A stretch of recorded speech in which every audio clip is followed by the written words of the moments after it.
Julian, the co-founder of Be Impact, shares his journey of overcoming debilitating ADHD struggles and offers insights on embracing neurodiversity in ourselves and others.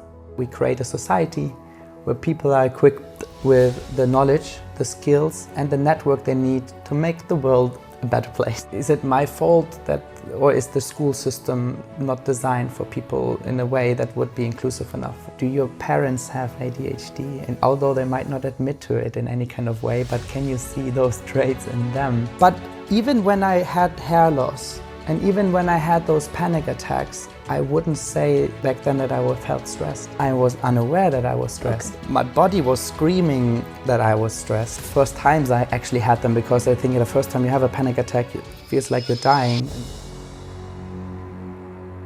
Julian. Wow, I'm humbled. That was a great introduction. Well, we are all very curious to know how you did that. So I want to start from the beginning of your journey. You had ADHD, you have ADHD, and it's played a key role in your life. Mm-hmm. So you mentioned that you had severe panic attacks at the age of 23 and 24, mm-hmm. causing your hair loss due to undiagnosed ADHD and abuse of THC as self-medication. Now you're running a successful business. Mm-hmm.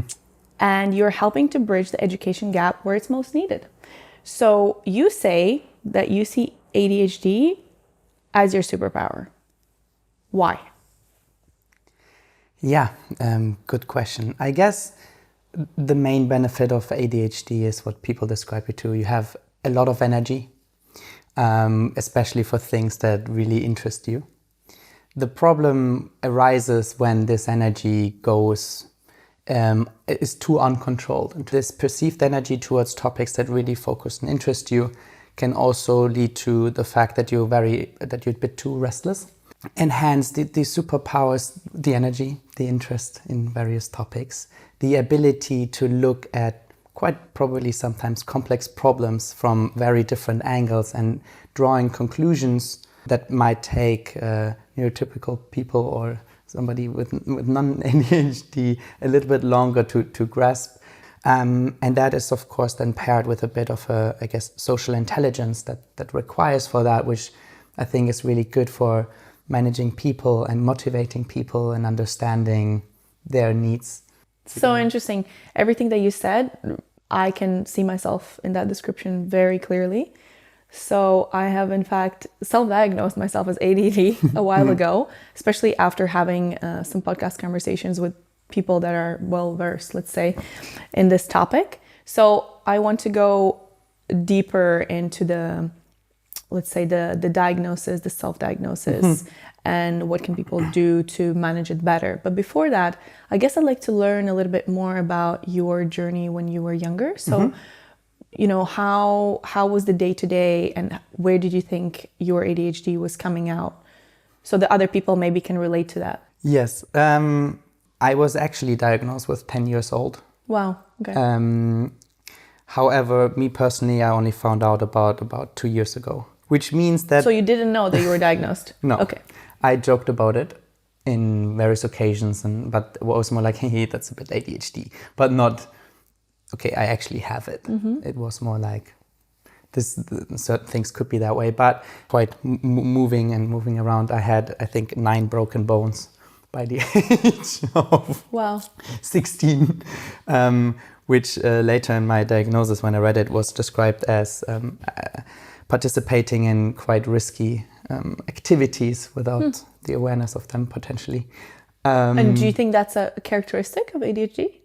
Yeah, I guess that comes part with risk-taking as well as impulsiveness and relating dopamine and adrenaline exposure of certain behaviors in extreme sports, snowboarding, I don't know, trampoline jumping, where I broke my arm twice, etc. So in my school time, I think it in that sense it was fine, as I was always very functioning. I had not the best grades, I had good grades, especially considering the fact that I wouldn't do my homework. I'm seeing myself in all of this description. But then in order to do my homework, I was very lucky to have very supportive parents that then were able to actually support me for the homeworks with somebody that would just sit next to me. And sometimes it was my mom herself, but then she was also working. But that would do the homework with me, else I wouldn't do it. So I always needed somebody. Because you couldn't focus. I couldn't start. Okay, so walk us through, I guess, from the childhood, 10 years old, the symptoms are manifesting that way. What happened later on in your life, leading up to the moment where you diagnosed yourself and got diagnosed as an adult? So what were the friction points? What were the troubles that you were having because of ADHD? After high school, I actually went to live in Bolivia for 1 year, working in a kindergarten and in gang prevention programs. Why did you do that? Why? I did that because I wanted to learn Spanish. Okay. Which my Spanish teacher at that time could probably confirm. That language learning actually requires studying vocabulary outside school, and that didn't happen. So. Yeah. But we had this kid, Julio, who did his exchange in our school or some form of that in my Spanish class. And at some point I just asked him, hey, can I live with you in Bolivia for a bit after school? And I was the first year in Germany that didn't have to go to military service. So instead of joining military service, I went to live in Bolivia. And so I went in the first week there to the German embassy and asked for social projects to support. And I came across 8 or 9. I visited them in the first 2 days, and then found Proyecto Horizonte in Cochabamba, where I then was a kindergarten teacher for 7-8 months. Amazing. How Learned was that? Spanish. That's I think my calling at some point. How did that experience transform you? A lot. I think it paved my way. I mean, I came from a fairly well middle-class German family. Outside the things with ADHD, I didn't have actually any sorrows or any things to worry about in my childhood. So then seeing and working in Bolivia, a different reality of upbringing formed my understanding of the world and my privilege that I have been enjoying for most of my life. So that was Bolivia, and I guess there as well, I thrived in this new environment, learning the language. I think within 1 or 2 months I was speaking well Spanish, and then I still can, which is really nice. But I also was in the Netherlands where there was cannabis, I guess, legal for a longer time. And as a student, we were doing that. And suddenly got in this competitive circle of my first year with all the others that were performing really well. And everyone else, that was smoking maybe in that way that I did, actually didn't make it through the first year and had to leave the uni or go back to other places. Because of smoking the weed? Because of smoking weed and the other side effects that if you're probably not neurodiverse like me, it maybe doesn't work in that sense. It was like But you didn't have those problems? No, and I also didn't know what it was. This was purely happening with no understanding of that. What it also meant, though, then between this first and second year, that suddenly I was top of the class. Suddenly people were talking about graduating with cum laude. So, but in order to get there and then to maintain that meant that I had to spend a lot of time in the library, which I liked. But the library was then also quite a place where I was a very social person. And it was the social hub of the university. So while I was busy socializing throughout the day, when the people left at like 8, 9 p.m., that was the time when I started actually studying, which meant then that I stayed over the night. And not knowing one way that was normal, but I never felt stressed. So there was exam periods coming up and something like this, and I would tell my parents, I'm not stressed. But that was when the panic attack started to arise. And so you weren't stressed and all of a sudden you were extremely stressed. But even when I had hair loss and even when I had those panic attacks, I wouldn't say back then that I felt stressed. And so was it that you weren't stressed, or was it that you were unaware that you were stressed? I was unaware that I was stressed. Okay. My body was screaming that I was stressed. And at the same time, I had to stop smoking weed from one day to the other because every time I would even go close to it, it would trigger a panic attack. So now... Why was that? I guess if you actually abuse it for a long enough time, it does cause that psychosis in one way or another. And hence, especially if I couldn't from one day to the other smoke weed anymore, which was my way of relaxing or one way or another, or to cope or medicate my ADHD, which I wasn't aware of. So, and then I was hospitalized because of this panic attacks. Okay, so you had a panic attack and nothing to calm it with? Yeah, that was right the first times I actually had them, because I think the first time you have a panic attack, it feels like you're dying. And I was in the garden at my home with my parents having a barbecue, and suddenly this happened, and I felt like I have a heart attack, or I don't know. So they went with me to the hospital, and then I had to stay there for like 3 or 5 days, and they did all sorts of checks, and the doctor said like things like, "Oh, we think Julian robbed the bank," but they didn't got the idea, and he said he's physically fine, but they didn't come to the conclusion that maybe I just should talk to a therapist.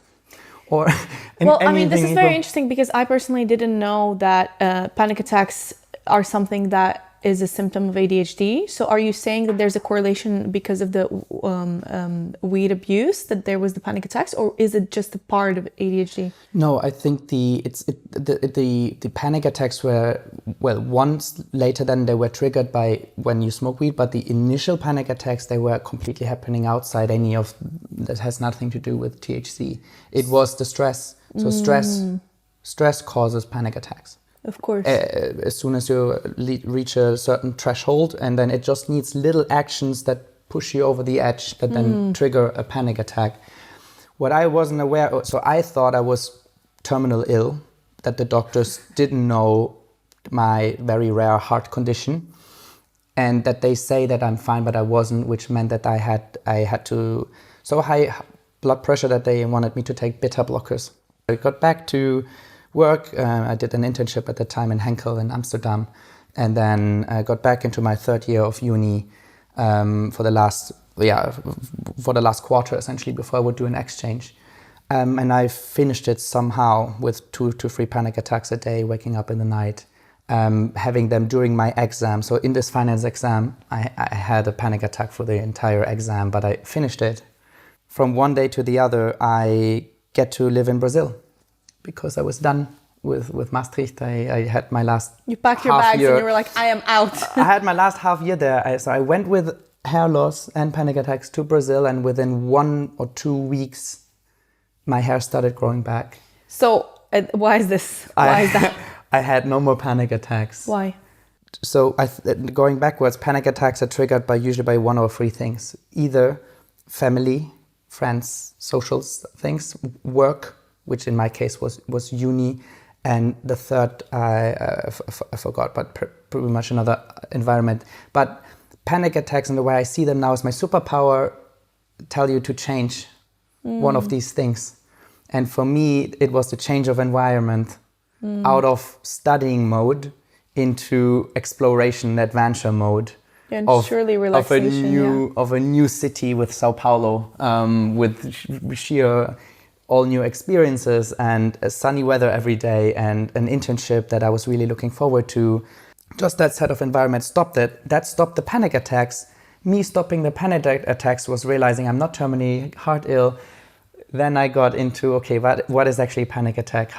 Then I understood that was a panic attack, and that then led to a whole, my path to meditation, my path to taking care of myself, to take breaks, to understand the body, to understand yoga, breath work. So in which moment were you diagnosed as an adult that you had ADHD? And what were your, I guess, actions after that? When did you start studying it to understand that your further business, your current business, would be linked to that? So after that, what I was aware of, that when I started my master's degree later, turns out that one thing with ADHD is you have more stress or things in test situations for whatever reason.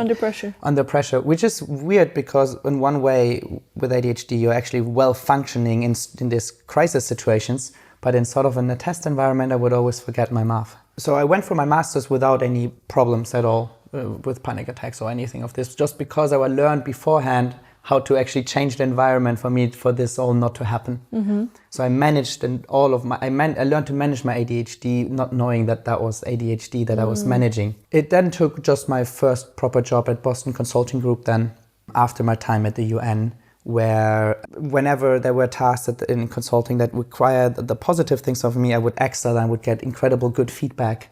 And whenever there were tasks that would require a constant boring task over time, and you need to do quite a few of them if you start at the bottom as an analyst, because that's what you do. There were some things where I was doing a mistake that I should have seen, but they thought I wasn't careful. But in fact, I was. I just didn't see it, or in one way or another, that relating to this. And then we had Neurodiversity Awareness Month.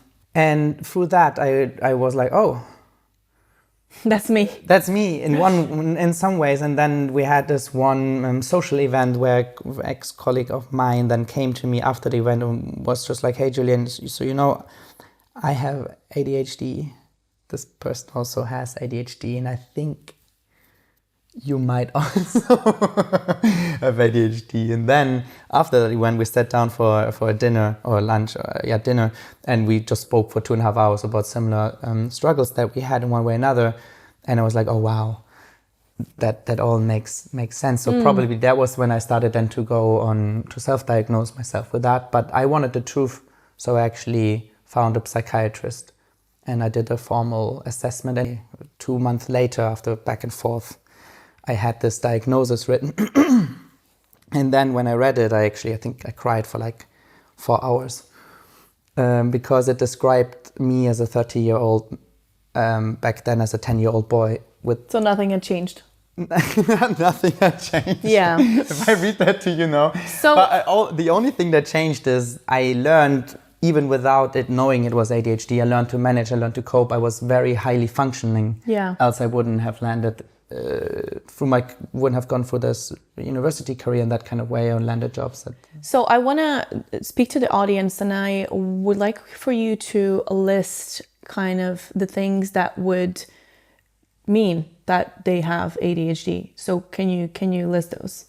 I would be wanting to be very careful with that, because what actually the formal diagnosis showed me, and I think it's something really important to do for everyone that thinks they have ADHD. So anyone who is self-diagnosing, which I think a lot of people have been doing in the last 5 years. I would go through the hustle, and I know it's a pain with the NHS. It takes a while, but there are, for example, Online Psychiatry UK, ADHD 360. There's a few other services online that help you to go to your GP, send them a letter, because the GPs allow you now to take outside service providers, and they pay for that to do the diagnosis with them. Yeah. So maybe we'll share them in the episode links. Yes, that could be so great. You're encouraging people to do the formal one. To do that, and that will give you the piece that is actually necessary. Because even if you said there will be still a little bit of doubt, maybe not by you, but maybe an employer, maybe by a friend, maybe even partners. The moment I had the proper diagnosis in that kind of way, it changed relationships with even my closest. Because people put it in doubt, I guess, with if you self-diagnose. With even the closest friends. Is it because people are doubting you when you self-diagnose? No, I don't understand. I don't know if it's a doubt, but it also changes your own conviction of it. And I started with a whole new confidence to say, listen, with one friend, she was complaining about me sometimes not reaching out enough to her. And she thought that I don't love her. While I do, and I just, if there are some other episodes currently, then it's not in the immediate radar. But I expected from her to reach out to me in case there is something that she needs to talk about. And then I would be the first person to drop everything else and jump there and do everything to help that person. But it was that understanding that is something I can't change. Like, I will never be able to reach out in that kind of situations first. So this is very interesting to me, because again, I can relate to that very much. Can you share from your experience, what are the telltale signs of ADHD? So yes, first, the self-diagnosis you can do with those online providers, which we're going to share, I guess. That is one way to find out. The other ones are consistency. So because ADHD is not something that happens, unless probably potentially through an accident, or I don't know if there's other conditions that can be caused by that. It is something that has consistency through your life.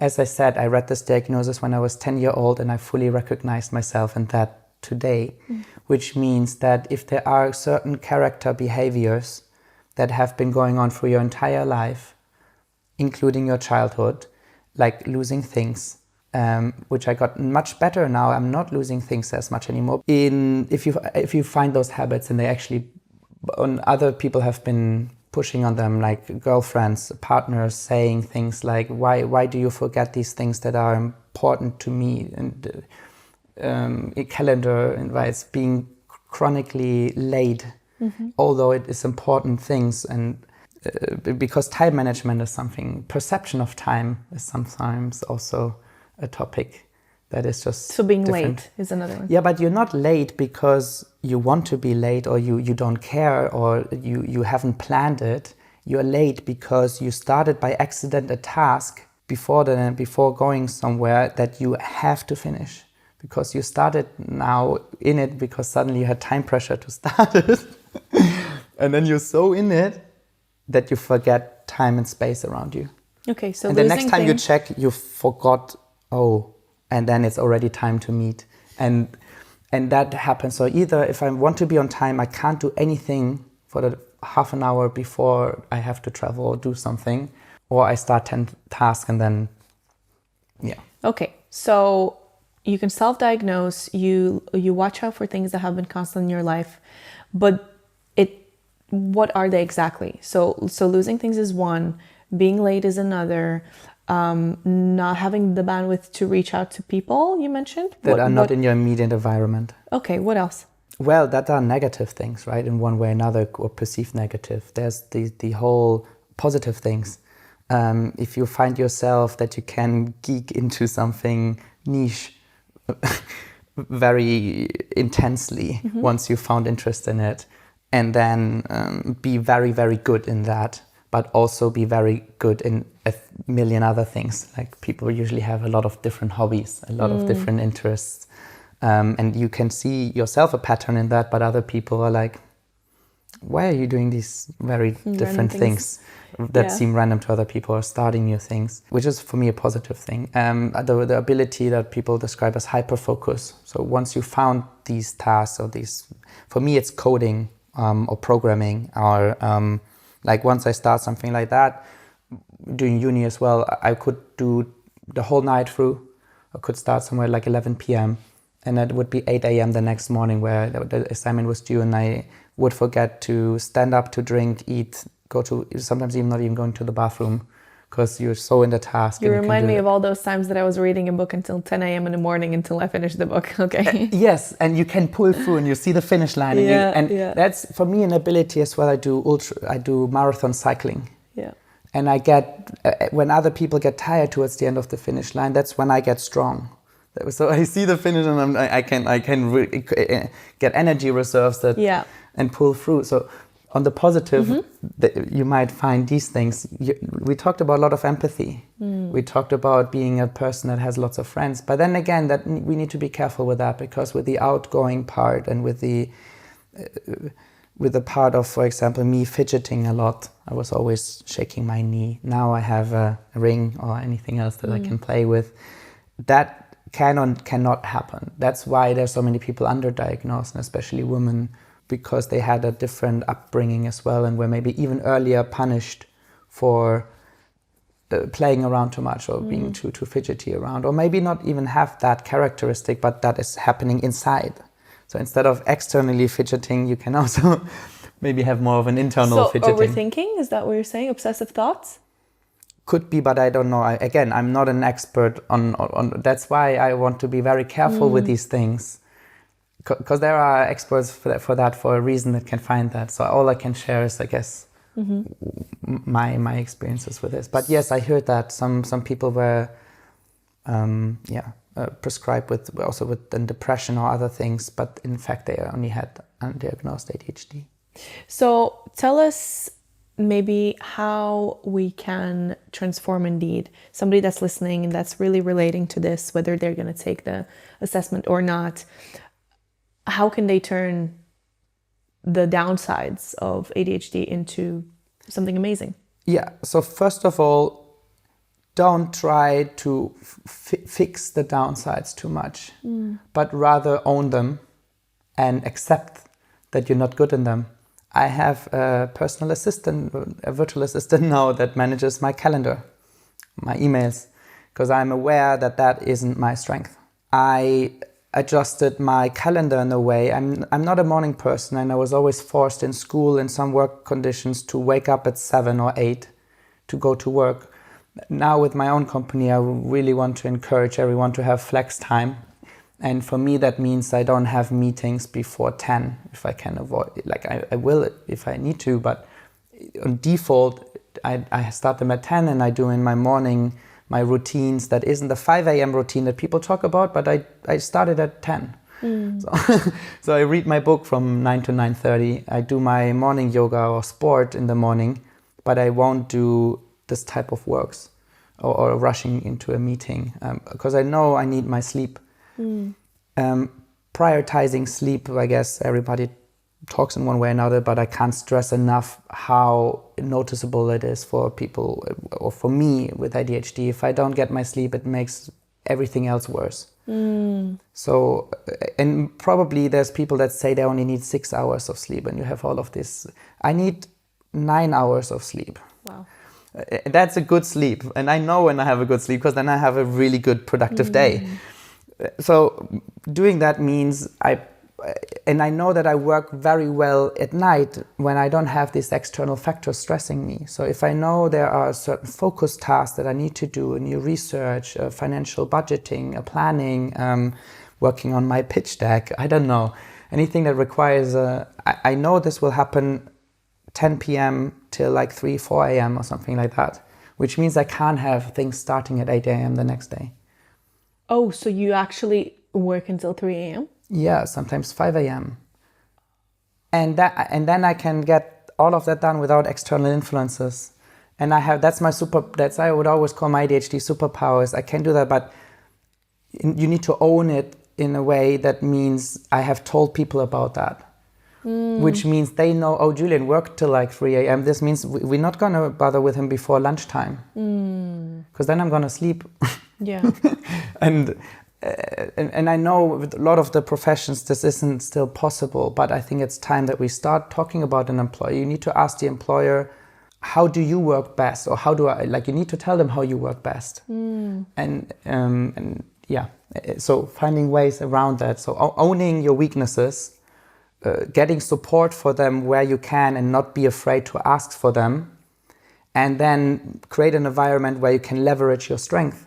So my work at BCG, everything got so much better once I got then staffed on projects where I could use my creativity, where I could use more on the complex problem-solving part of things and putting things together and creating beautiful slides or complex slides in that kind of way, instead of doing the repetitive habitual tasks which I will never be good at because they're simply boring. Again, resonates to all of this so much.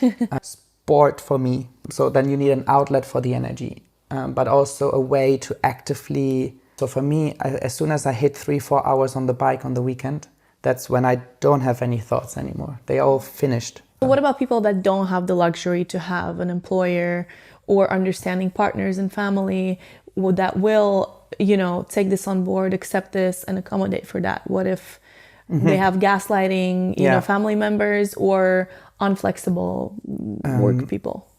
Maybe starting by breaking or trying to break some habits that you don't like, because then there is a coping for that. Scrolling on TikTok, porn addictions, alcohol addictions, substance abuse, anything. And for many people, it's just sugar. For me personally, I realized intermittent fasting is actually incredible. So if I just have black coffee in the morning and I don't eat till like 2 p.m., having my last dinner at 8 p.m., I have a very focused mind. So it just helps me a lot with focus. When I eat a very carb, which I did as a child all the time, when I have a carb-loaded breakfast, which I love and I do a lot when I go cycling and before I go cycling, when it's a weekend and we go brunching, pancakes, Nutella. So what I'm thinking about here is the the rise of ADHD, ADD, self-diagnosis, topics that are being spoken about it. So I'm wondering whether it's so much that there's an increase of quantity of people that have this, or is there all of a sudden more awareness around it? So more people are being diagnosed or self-diagnosed, or people that don't have it and have just some tendencies, if that is even a thing, the spectrum rather than yes or no, are just kind of jumping on a bandwagon and self-influencing because of all this talk. What do you think? I think it might or might not be a combination of the three. I do believe, and I read somewhere, that we are in an attention deficit crisis outside any spectrums on neurodiversities. That just means that the lifestyle we started to live and the amount of news and the amount of information and messages that we have to live with as a human right now in this kind of lifestyle has reached a new max, and our brain is only capable of X. Yeah. Whatever that X is, which means that I think the human attention to focus on something has reduced to something ridiculously small. Yeah. That certainly has an effect. So I believe that there was always neurodiverse people, and especially because things like ADHD are caused, to my knowledge and understanding, by genetics. So my mom has ADHD, my grandma had ADHD. And so you can, things to find self-diagnosis. Do your parents have ADHD? And although they might not admit to it in any kind of way, but can you see those traits in them? That is a really good pointer as well. So that has then been around, which means that now the awareness has been rising, which includes people self-diagnosing or that are actually ADHD. And at the same time, we have a attention deficit crisis, where people more and more might think they have ADHD, but all they do is actually a TikTok addiction. And separating those two, which is why I'm such an advocate to potentially actually speak with an expert on the topic, which might be a psychiatrist still too. And they will do the research, or they will do a form of diagnosis that looks at your past, that looks at your family, which then will carve out if this is a newly developed attention deficit through the society of the past 5-10 years, or have you lost all your stuff as a child? And have you had those traits for an extended period of time? For an extended period of time. So what I'm thinking is I'm extremely aware of the power of the mind. And so because of that, I'm very aware that stories that we tell ourselves have immense impact on our behavior and our 100%. Life experience and everything. So what I'm trying to say is, I guess by everything that you've said, I can at 99% guarantee that I have at least ADD, if not ADHD. However, I'm reluctant to take that on board almost, or tell it to other people, or accept it, or get diagnosed, because I think, and I could be completely wrong, I'm just saying that out loud, if I do, I will A, give myself more discount, I will 2, be more propense to excuse myself with other people around my behaviors, and in some way I feel like I'll cut myself too much slack and I'll do less.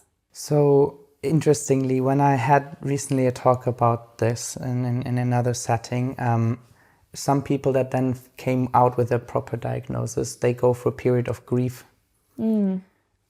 Is it my fault or is the school system not designed for people, or in a way that would be inclusive enough to make that happen? I'm just aware of them and be real that there will be things that I will be struggling through as hard as I want to change them, there might be things I won't be able to change. And hence that's why I emphasize so much of then asking for support and help. For the friends as well, it's not excusable. Like, I'm still sorry for being late, but I don't feel guilty for it anymore. So powerful. You can excuse that, and you should be sorry in one way, but you don't need to feel guilty. So you don't need to be in bed, or I don't know, in some places have an inner voice. Hey Julian, why were you not able to be there on time? Hey Julian, why did you finish this task again last minute? You knew you had a month time for that. Why didn't you start a week earlier? Well, I didn't because I didn't have the external pressure. So I don't feel guilty about those things anymore, but I can plan better to not make them happen, because now I'm asking for help and I set my deadline intentionally a week earlier than they actually are, and I make other people accountable to check on me for that. Accountability partner for ADHD is one of the most powerful things. Wow. Which is the reason I have a co-founder. Yeah. Because my co-founder holds me accountable. That's very powerful and very useful. So I think that's why making it real in one way or another will allow you to have more peace. All of these things that you mentioned, being late, that's 100% me, doing things absolutely the lastest minute ever possible, like packing an hour before the flight and so on and so forth, and not doing the homework, but still getting a great, everything that you've said today. I completely see myself in that, and that has been my behavior. So yeah. But I love the thing you mentioned about the mind, and I listened to your the episode where you talked a lot about manifestation. And I'm also a firm believer of the manifestation part and bringing that in. So that these things still definitely count, and I agree with. Yeah. Yeah. But I mean, what you said, it does make sense. It's letting go of the shame and guilt. Mm-hmm. It's a huge thing. It is. I stopped drinking because the number one reason why I stopped drinking is because I wanted to get rid of the guilt that I was feeling because I drank the day after, because I wouldn't have physical hangovers. I could be drinking like 8 cocktails. I'll be fine next day. No problem at all. And that's even more dangerous, right? Like for the health. But what I would have the next day is I would feel a moral hangover, as I call it, because I would feel guilty because I know that drinking is bad for me, for my body. And I am all up for health and wellness. And so it would be a contradiction within me. And I would pay the price of severe guilt every time I would drink, because I know better, but I still did it. So ridding yourself of guilt is extremely powerful release of a very heavy burden. So that I don't discount that. So I appreciate that you shared that. Because you want to be kind to yourself. Yeah. Because when you're kind to yourself and forgiving to yourself, that's when you can start expressing love to others. Yeah. So the self-love part, and I guess when you're in a moment of panic attacks in the past or these kind of things, that these are not moments where you have you're not capable of a lot of love for others. Yeah. You are and you're not, but all these negative thoughts, that might be around, and things that you're not happy with that are actually ADHD traits, you can let go of them. Yeah, that's definitely something to think about. And your friends as well. Yeah. So now they know Julian will be late in one way or another, or she knows my friend, and they know they need to reach out more proactively to me in one way. Hey, Julian, just checking in. Yeah, and they do that, and it's fine because it's not an effort for them. It's only an effort. An issue is when they think that is a behavior that they know from others, that just means that I don't care about them. But they know that this isn't the case for us. So they can actively reach out without that. Yeah, it's so funny. Even this thing that you say, I've had countless arguments with my sister about this, where she would say, why don't you check up on me more often? Why don't you, ask more often? Why don't we see each other more often and everything? And I'd say exactly what you said earlier in this conversation, which is, I'm always here for you. Like, I'm always here. And whenever you need me, I'll be there in an instant, right? But it's just not in my nature. Like, I'm in the zone. I'm in my loop. I'm in my routine. You're doing so many things. Exactly. I really am. I really am. And I know you do, and so do I in one way or another. So... But then there might be ways of actively planning for that as well, and being like, maybe once every, X time, I have a calendar invite to myself, and it's like, check on your friends. Yeah. I've actually devised a strategy like this. I'm like, every week, end of week, 1 hour to check in with everyone, and like in rotation, or something like this. But also tell them, hey, this isn't my strength. Yeah. It will never be. Yeah. And it doesn't mean that I don't love you. It just means it's not my strength. Please, if it's your strength and you do care about, and you notice why don't you help me? Yeah, absolutely. And but on flip side, what I can give and what I always do is extreme presence. When I sit down with you, when I sit down with my friends, I'll be there and I'll hear them. I'll see them truly. I'll connect with them truly, and I'll serve them truly. That is where my strength lies. Yeah, and again, I guess that's where we all are somewhere on the spectrum. And we all have our strengths and weaknesses. And I guess this whole discussion around neurodiversities in general is just about raising awareness of what they are. What are things that are things you can't change? What are things that you can change? And if everyone is aware of them, then there will be less problems. And there will be more, inclusive ways of being. I agree. If nothing else, today definitely has made me think about potentially doing the real diagnosis and then working around the symptoms in order to just make not only my life easier, but everyone else's that are in contact with me. By educating them on this as well, because if you take it serious to that level, they will take it serious. And maybe my friends and family or people started researching these topics properly the moment they also really saw that was a diagnosis, because suddenly they were like, oh, I really want to know how I can help Julian, or how this can work better. Yeah, there's the whole spectrum of autism. There's the whole spectrum of being autistic and ADHD, which I have a few friends now that are autistic ADHD. Oh. Let's talk about Be Impact. Can you share with us what is it and how did it come about? So Be Impact is most than all a learning platform. And our vision at Be Impact is essentially that we create a society where people are equipped with the knowledge, the skills, and the network they need to make the world a better place. Amazing. I like the sound of that. And we're starting by building a bridge between two sectors that currently do not communicate as well, and maybe sometimes not pulling in the same direction, which is the for-profit world and what we would call the not-for-profit world, including all the charities, but also social enterprises. And currently it's more transactional, that one sector gives donations to the other sector, and the other sector sees themselves a bit more in the thing to clean up the mess that the other sector is creating. And then there's a bit of prejudice on both ends about the ways of working. So there is a gap between those two sectors, and yet we live in a world right now in a situation where we actually do need to work all together in order to progress on the SDGs, the Sustainable Development Goals, and all the targets that we have set ourselves for this planet to make it better. So we believe at Be Impact that this is happening in the best way through sharing skills and knowledge. And what we do now at Be Impact is we share those high quality in-person training programs that the for-profit sector spends a lot of money on with the employees of the not-for-profit sector, by bringing both employees from both sides into an online classroom to let them revise and repeat the corporate training programs. So we turn the corporate employees in pairs into teachers for the employees of not-for-profits. And now they learn together, repeat, and Power BI data analytics training.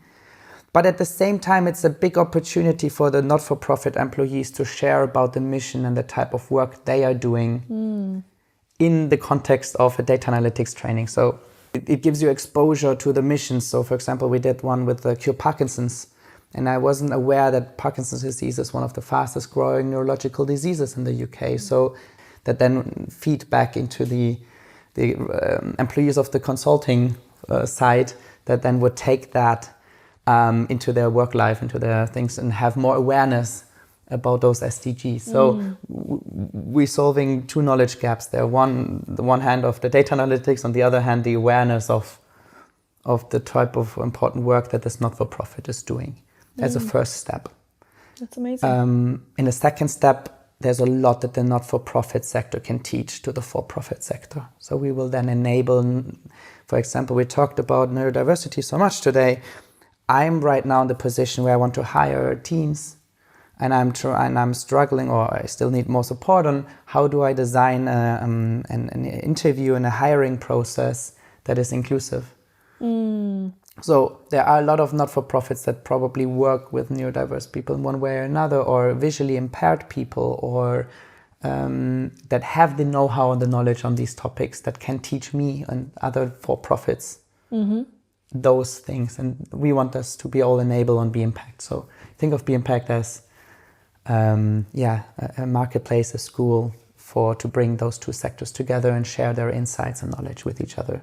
I think it's fantastic, and it is indeed the best way to learn by teaching. So I really resonate with that. And when I first saw what you are doing and the company, I was like, this is amazing. We need more of that.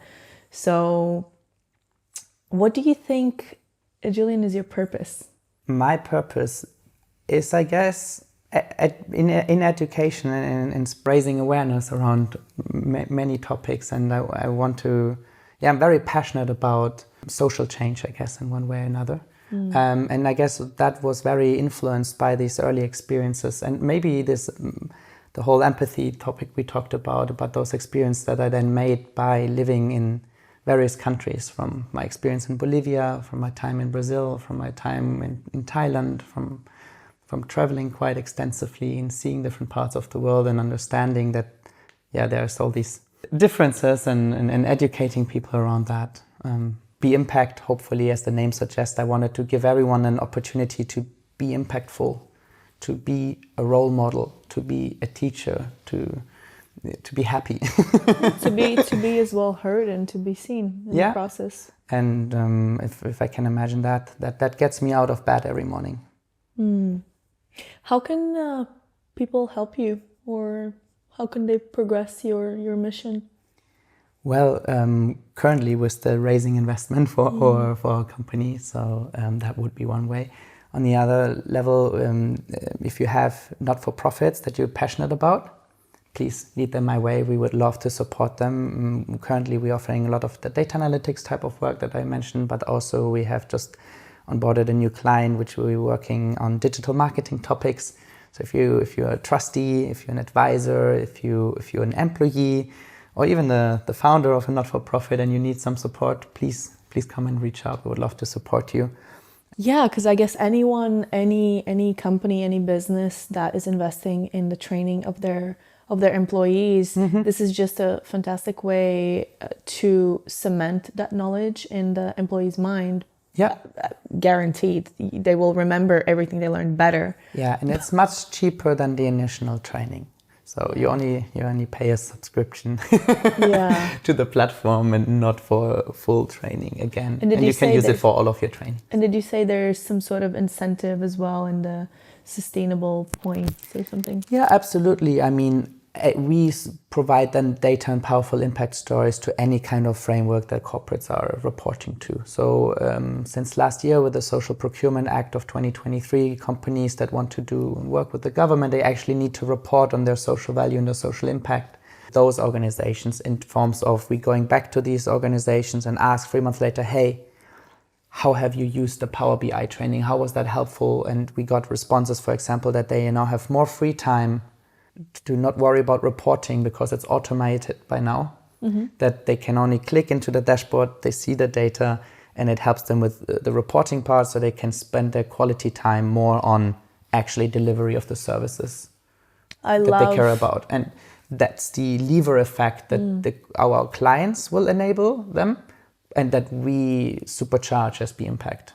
I love the mission of Be Impact, and I love any sort of business and people that are essentially bringing people closer and bringing the idea of unity and of us by people, but us as organizations, us as business, consumer versus producer, out of the mindset of we're all separate entities and more towards the mindset of we are all absolutely connected. Everything is interconnected. And if we start thinking more in that type of way, we will automatically be more considerate, more empathetic, more effective and more efficient, and produce less waste. Endless positives. Yeah, absolutely. So I definitely see this as a part of it, which is one of the reasons why I wanted to have this conversation and share this with the audience as well, because I think this type of mentality and this type of thought movement is probably the most important thing in the world right now for everyone on a higher or individual level. Absolutely. Julian, I'm going to ask you something that I love to ask everyone because they always surprise me. If I asked you your 3 most memorable, valuable lessons that you've picked up over the time, what would you share with us? I picking up on something I said earlier, I guess the whole topic of manifestation, and that can be so after my undergrad after my postgrad, while I was working at the UN, I made my 10-year plan, and that 10-year plan had only 2 items on it. It had a 5-year goal and a 10-year goal, and the 5-year goal was for me to have a company that is called Be Impact, and I'm in year 5 now. And the 10-year plan was for me to live in a country where I don't need to wear a jacket if I don't want to. So it was very simple, but over the past 5 years, it was on my desktop screen. Every now and then I looked into that and I was like, oh, am I still on track on actually starting a company? Is this still something I want? But yeah, and then it happened. And then along this way of the last year of starting this company, manifesting and really thinking about those things, we have so powerful tools. And I guess it's a huge placebo effect. But just imagining that it can happen, and actually what we talked earlier will actually lead to that. So that was a big lesson learned. Number 2, I guess, would be around the fact that, you need to ask for help all the time. And that people love helping people. Like, there's a lot of bad things going on in the world, but people actually, if it comes down to it and you ask them for support and help, everybody actually wants to help. They might be busy, they might have other priorities, but if you ask for something and for it, it's actually, you will be surprised by how many people are going into a way. And that was a strong lesson to learn as a founder, because you want to be I need to know everything. I'm the founder, I know it. No, you know nothing. And you accept that, and you ask, okay, I have no idea about marketing. Let's learn about it, and you can then do that. So I guess ask for help. Number 3, would it be too cliche and thing to go like not follow your dreams, but if you know that something isn't right, act sooner on it. Powerful.